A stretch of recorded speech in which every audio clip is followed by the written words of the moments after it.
ഞങ്ങളിവിടെ ബഹ്റിനിലുള്ള ഒരു ഫാമിലേക്ക് വന്നിരിക്കുകയാണ്. ഇത് ഓർഗാനിക് ഫാമാണ്. ഇവിടെ ഒരുപാട് പച്ചക്കറികളൊക്കെ ഉണ്ടെന്ന് പറയുന്നു. ആദ്യം എൻട്രിയിൽ തന്നെ കാണുന്നത്, എൻട്രൻസിൽ കണ്ടതാണിത് ആമ്പൽക്കുളം.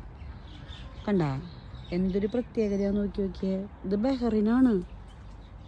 ഈ ചെടി ഇവിടെ ഒരുപാടുണ്ട്.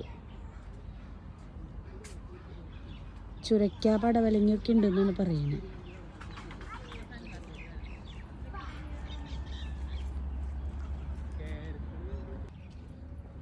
ഈ വലയിട്ട് മൂടി നിർത്തിയിട്ടുള്ളത് ബീട്രൂട്ടാണ് കേട്ടോ. ബീട്രൂട്ടിൻ്റെ അടിയിൽ ചെറുതായിട്ട് ഇങ്ങനെ കാണുന്നുണ്ട്. അതിൻ്റെ ഉള്ളിലേക്കൊന്നും നമുക്ക് പോകാൻ പാടില്ല. നമ്മൾ പുറത്ത് നിന്നിട്ട് എടുക്കുന്ന വീഡിയോസാണ്. എനിക്ക് അത്ഭുതം തോന്നിയത് വേറെ ഒന്നുമില്ല. ഇത് ബഹ്റൈനാണ്. വെണ്ടക്കായാണ് നിൽക്കുന്നത്. ഇതിൻ്റെ ഉള്ളിൽ ഇവർ കൊടുക്കുന്ന വളം കോഴിവളം തന്നെയാണ്. കോഴി വേസ്റ്റാണ് ഇവിടെ കൊണ്ടിട്ടിട്ടുള്ളത്. അതിന് ചിക്കി പരത്തിയിട്ട് അതിൽ നനച്ചു കൊടുക്കുന്നതാണ് അവർ പറയുന്നത്. കണ്ട മരങ്ങളൊക്കെ കണ്ട, ഇതൊക്കെ നമ്മുടെ നാട്ടിലത്തെ മരങ്ങളാണ്.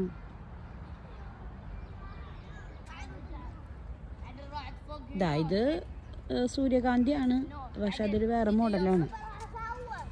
അതിന് ഇതിവർ വളർത്തുന്നതിൻ്റെ മെയിൻ ഉദ്ദേശം ഇവർ പറയണതെന്ന് വെച്ചെങ്കിൽ ഇവിടെ തേനീച്ചകൾ നന്നായിട്ട് വരുന്നു.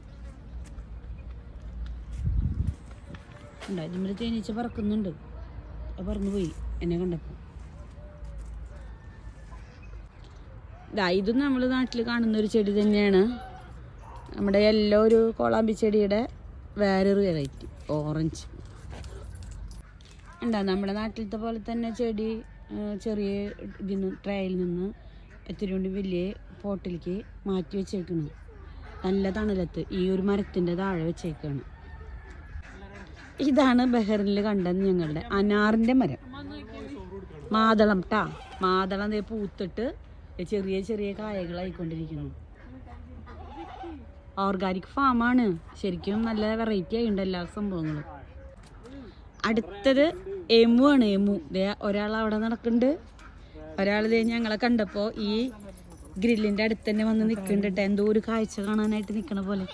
കണ്ടാ, ഞങ്ങളുടെ അവിടെ ഇളവള്ളിയിൽ കണ്ടിട്ടുള്ളതാണ് ഇതിനെ. Emu chicken house. ആ മേലെ നിൽക്കുന്ന ആളാണ് മണിത്താറാവ്. ഒരു ബാബാടി, കോഴി ബാബ. ഇതൊക്കെ കണ്ട അന്തം വിട്ട് നടക്കുന്ന പേരക്കുട്ടി.